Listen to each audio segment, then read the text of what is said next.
What's ruining it is how you eat, move, and recover around your desk job. Let's fix that.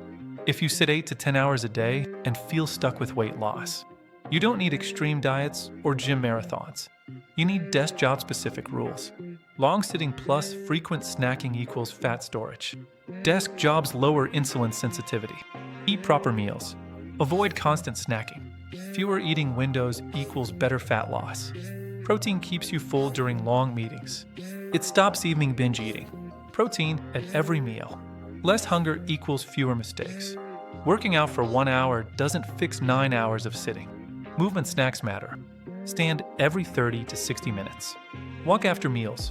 Fat burning loves movement frequency. Sugar in coffee. Creamers. Multiple cups. They add calories without fullness. Drink plain coffee or tea. Chronic work stress raises cortisol. And cortisol stores fat, especially around the waist. WOT. Slow evenings. Calm body equals fat loss body. You don't need to escape your desk job. You need to design your habits around it. Work smarter and your body responds. If this helped, like and subscribe to FlipFit Yourself. Comment desk if you want a desk job fat loss routine.